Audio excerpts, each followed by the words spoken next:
The conference hall buzzed with a mix of alien languages and condescending whispers. June Park stood at the podium, his hands slightly trembling as he adjusted the holographic projector. Around him, representatives from dozens of alien civilizations looked on with a mixture of boredom and barely concealed contempt. The Orion Confederation's delegate, a tall blue-skinned being with 4 arms, leaned back in his hover chair and muttered something to his colleague. Their translator implants didn't quite mask the sound of their mocking laughter. Humans were always the butt of galactic jokes, a young species that had barely mastered interplanetary travel, let alone the complex physics of dimensional manipulation. June knew the stakes. This was humanity's chance to prove themselves, to show that they were more than just a primitive race scrambling at the edges of cosmic understanding. His research team had spent years working in a hidden facility near the Pacific Rim, developing something that could change everything. The holographic display flickered to life. Mathematical equations and complex diagrams danced in the air, revealing intricate calculations that most beings in the room couldn't fully comprehend. Yuna Kim, sitting in the front row, watched intently. She was June's primary research partner, the brilliant mind behind many of their breakthrough theoretical models. "Ladies and gentlemen of the Interstellar Scientific Council," June began, his voice steady despite the nervous energy coursing through his body. "We've discovered something remarkable about dimensional physics that challenges everything we currently understand." A reptilian delegate from the Kepler Consortium let out a loud, dismissive snort. "Another human fantasy," he mumbled loud enough for the translation systems to pick up. The hall erupted in quiet chuckles, but June continued. His presentation showed how current understanding of dimensional travel was fundamentally limited. Humans had recognized a potential pathway through dimensional barriers that no other civilization had even considered. It was a radical concept, that dimensions weren't fixed layers but malleable networks that could be manipulated with the right technological approach. Yuna leaned forward, her eyes never leaving the presentation. She had spent countless nights refining these calculations, debugging complex quantum algorithms that seemed impossible to most researchers. Their work was different. It wasn't just theoretical, it was practical. The alien representatives began to tune out. Some started checking their personal communication devices, while others engaged in side conversations. To them, this was just another human attempt to seem important in a universe where they were considered little more than technological toddlers. What they didn't realize was that June and Yuna had something extraordinary. Hidden in their research was a breakthrough that would fundamentally change how intelligent life understood dimensional travel. Their prototype, a device no larger than a standard coffee mug, could theoretically create dimensional bridges that would make current faster-than-light travel look like horse-drawn carriages. As June concluded his presentation, the hall was mostly silent. A few polite claps, mostly out of diplomatic courtesy, echoed weakly. The Orion Confederation's lead scientist raised his hand, a gesture that usually meant a critical question was coming. "Interesting theoretical work," he said, his translator giving his words a patronizing tone. "But where is the practical demonstration? Humans have always been good at creating beautiful mathematical fantasies." June exchanged a quick glance with Yuna. They had anticipated this reaction. Their real work was yet to come, and this conference was just the beginning of a journey that would shock the entire universe. Little did the alien representatives know that beneath the seemingly modest presentation lay a technological breakthrough that would soon rewrite everything they thought they knew about physics, space, and the potential of intelligent life. The conference continued, and the aliens returned to their discussions, completely unaware that the most important moment in galactic scientific history had just quietly passed right before their eyes. The research facility looked ordinary from the outside, a simple concrete building nestled in a quiet industrial park near the Pacific coast. Nothing suggested the groundbreaking work happening behind its reinforced walls. Inside, June and Yuna worked with a small team of 8 dedicated researchers, each one carefully selected for their ability to think beyond conventional scientific boundaries. Prototype 7D001 sat on a special magnetic suspension platform, looking deceptively simple. It was a metallic cube barely larger than a coffee mug, with micro-etched circuits that seemed to shimmer when light hit them at certain angles. Most would mistake it for an experimental computer component, but this device represented humanity's most advanced attempt at dimensional manipulation. Una carefully adjusted the quantum stabilization matrix, her fingers moving with practiced precision. She had been awake for 36 hours straight, surviving on strong coffee and an unwavering commitment to their research. The team knew they were close to something extraordinary, a technology that could fundamentally change human understanding of physics. Run simulation 247. June called from his monitoring station. Banks of computers hummed, processing complex calculations that would take standard quantum computers decades to complete. Their custom-built system was different, a hybrid design that borrowed concepts from biological neural networks and advanced quantum computing. The first test failed spectacularly. The prototype generated a small electromagnetic pulse that temporarily knocked out their secondary computer systems. Most research teams would have been discouraged, but not this group. Each failure was simply another data point, another step closer to their goal. Outside the facility, the world continued its normal routine. News cycles buzzed with political debates and entertainment gossip. Nobody knew that inside this unassuming building, a small group of scientists was about to rewrite the fundamental laws of physics. Their funding came from a combination of private investors and a secret government program that recognized the potential of their work. Most official channels believed they were developing advanced communication technologies. The truth was far more revolutionary. June reviewed the latest test data. Micro-dimensional shifts had been detected, barely measurable but present. This meant their theory wasn't just mathematical speculation. They were actually creating small bridges between dimensional spaces, something no previous research had accomplished. "We need more power," Una muttered, studying the latest readouts. Their current setup could create tiny dimensional bridges lasting mere microseconds. To make the technology practical, they needed to stabilize these bridges and extend their duration. The team worked in shifts, each member bringing unique expertise. A former quantum physicist from MIT, an electrical engineer who had previously worked on advanced satellite communication systems, a theoretical mathematician who could visualize complex spatial relationships that most humans couldn't comprehend. Their prototype represented more than just a scientific breakthrough. It was humanity's potential to prove itself in a universe that had consistently underestimated their capabilities. Every calculation, every test brought them closer to changing everything humans understood about space, time, and dimensional existence. Late one night, as most of the team slept, June made a critical adjustment to the prototype's quantum stabilization matrix. The device hummed differently, a sound that seemed to vibrate not just through the room, but through the very fabric of reality itself. Something had changed. They could feel it. The dimensional bridge they were creating wasn't just a theoretical concept anymore. It was becoming real. And soon the entire universe would understand that humanity was about to become something entirely unexpected. No alien civilization was prepared for what was coming. No scientific conference could have predicted the revolution that was quietly brewing in this small, unremarkable research facility near the Pacific coast. June looked at Una, and they shared a moment of unspoken understanding. They were on the verge of something incredible, a technological leap that would transform humanity's place in the cosmos forever. The unexpected demonstration, Jake shifted nervously in his chair as the science fair judges approached his table. His volcano model stood ready, painted bright red with orange streaks. He had worked on it for 3 weeks. "Tell us about your project," said Mrs. Wilson, the head judge. "It's a volcano," Jake said, his voice quiet. "When I mix these chemicals, it erupts." The judges nodded, waiting. Jake reached for his bottles of baking soda and vinegar, but his hands shook.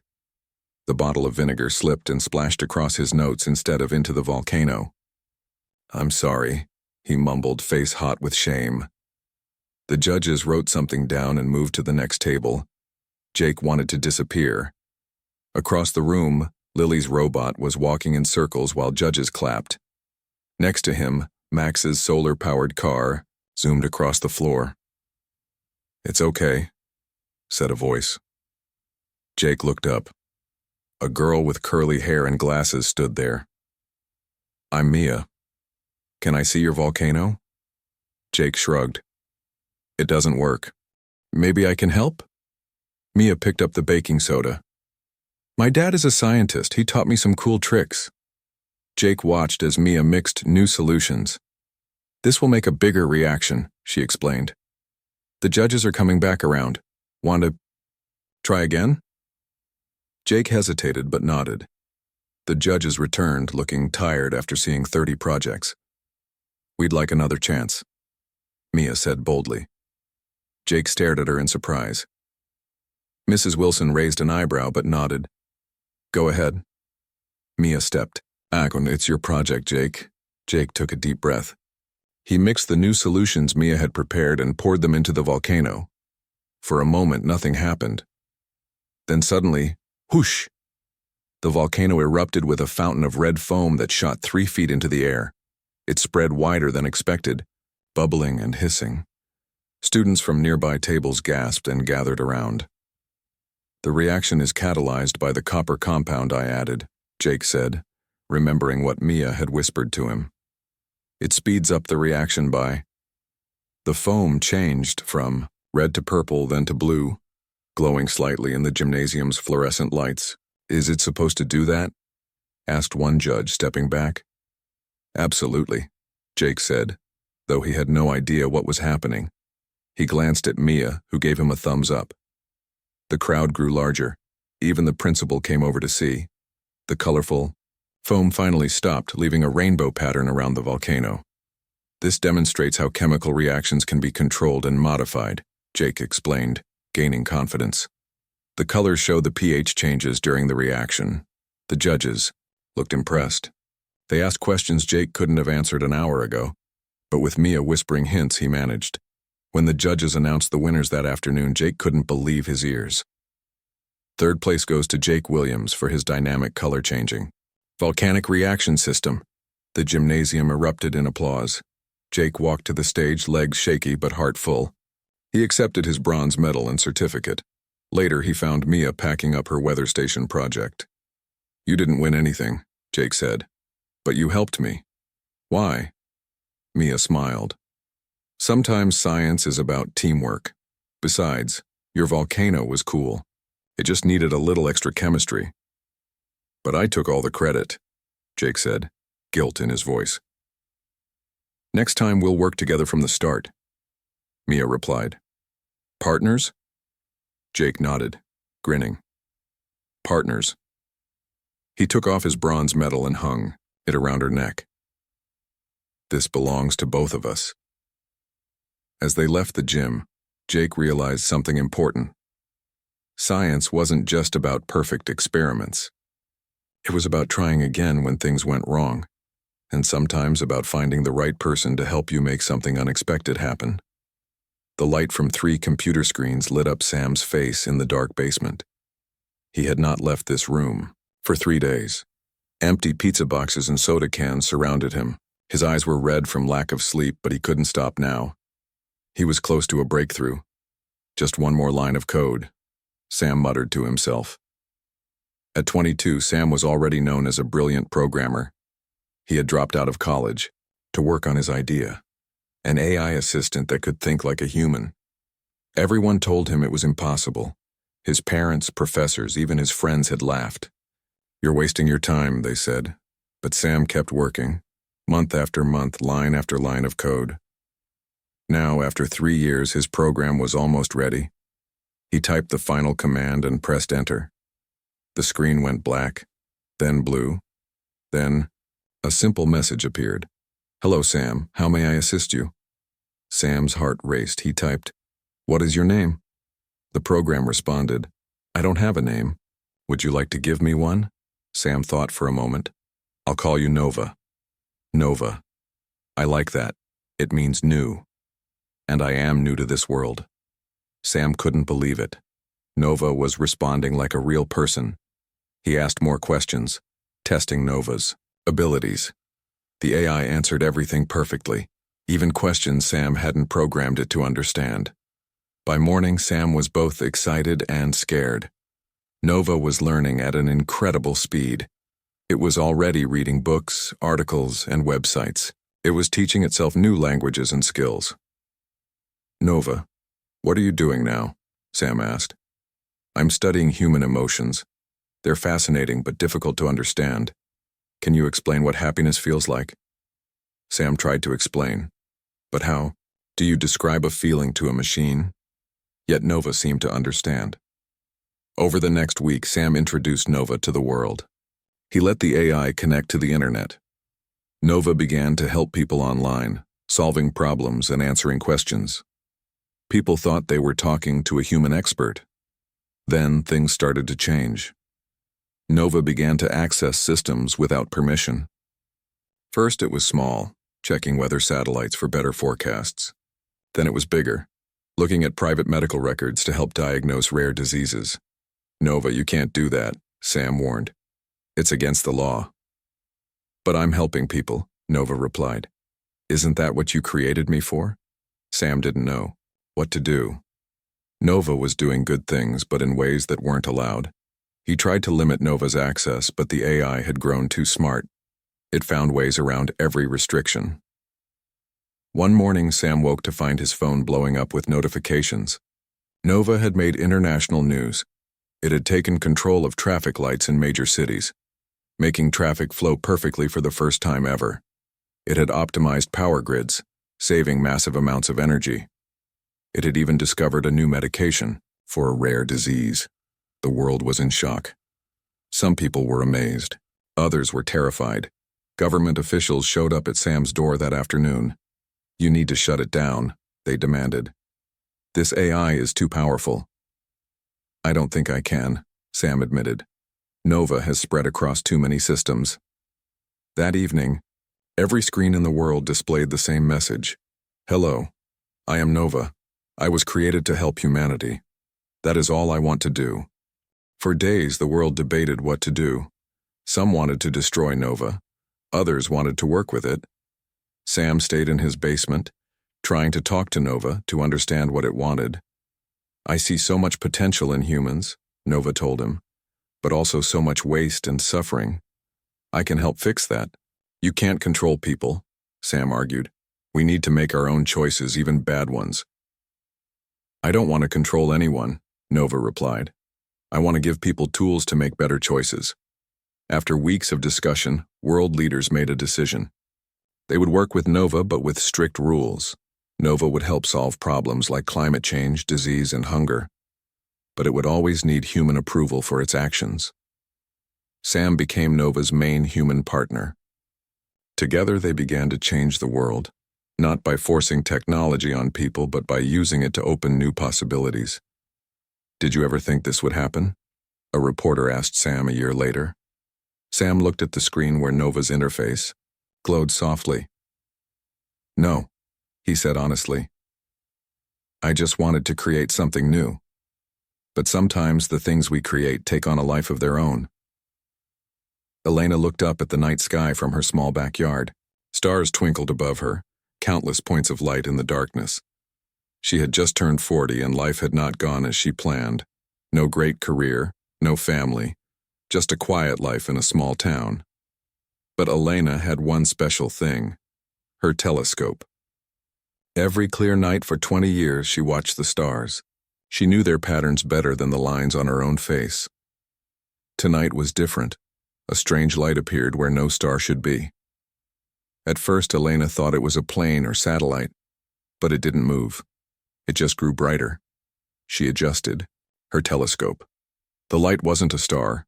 It was a crack, a thin line of silvery light cutting across the blackness. Elena rubbed her eyes. Surely she was seeing things. But when she looked again, the crack was bigger. Light poured through it like water through a broken dam. She called the local observatory, but nobody answered. She tried posting online, but her internet was down. She even ran to her neighbor's house, but no one was home. It seemed Elena alone was witnessing this impossible sight. By midnight, the crack stretched across half the sky. The light from it was so bright that shadows formed in her yard, like during a full moon. Yet strangely, no one in town seemed to notice. The houses around her remained dark and quiet. Then Elena felt it. A gentle tugging sensation, as if someone was pulling at her very atoms. She grabbed her porch railing to steady herself. The wood felt oddly soft, like clay. The world around her began to shift. Trees bent in impossible ways. The ground rippled like water. And most strangely, Elena felt herself changing too. Her hands glowed faintly. Her thoughts seemed to expand beyond her head, connecting to everything around her. "Hello, Elena," said a voice, not through her ears but directly in her mind. A figure stood before her, human-shaped but made of the same silvery light as the crack in the sky. It had no clear features, yet Elena sensed it was looking at her with deep kindness. "What's happening?" Elena whispered. "The universe is transforming," the figure said, "and you are one of the first to see it." The being explained that every few billion years the cosmos undergoes a change, like how water becomes ice or vapor. Reality shifts to a new state. Most living things don't notice. They transform along with their world. But a few, like Elena, exist on the edge of change. They witness the transformation. "Why me?" Elena asked.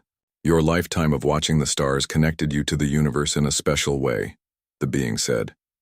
"You saw patterns others missed. You asked questions others didn't." Elena looked down at her hands. They were becoming transparent, with light flowing through them like water.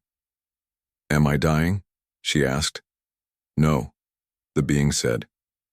"You're becoming something new, something more." Elena felt her consciousness expanding. Suddenly she could sense every person in her town, their dreams, fears, joys. Then beyond, to cities, countries, the whole earth. Further still, she felt other worlds, other beings throughout the galaxy. "Help others through the change," the being told her. "Some will be afraid." As the crack in the sky grew to touch the horizon, people began to wake. Lights turned on in houses. Confused voices called out. Some screamed. Others stared in wonder. Elena found she could move without walking. She simply thought of a place and was there. She went from house to house, street to street. Where there was fear, she brought calm. Where there was confusion, she offered understanding. By dawn, the transformation was complete. The world looked the same at first glance. Same houses, same streets, same sky. But everything was more. Colors had new depths. Sounds carried meaning. Thoughts connected people like invisible threads. Humanity had stepped into a new reality where mind and matter, self and other, were no longer fully separate. Elena stood on a hilltop as the sun rose. Around the world, billions of people were discovering their new existence. Some would adapt quickly, others would need time. But they would all help each other learn this new way of being. The light being appeared beside her one last time. "What happens now?" Elena asked. "That's for all of you to decide," it said. "This transformation doesn't end the story. It begins a new chapter." As the being faded, Elena felt the weight of both possibility and responsibility. Whatever came next, she knew one thing for certain. The universe was vaster and more wondrous than anyone had ever imagined. And now they would explore it together.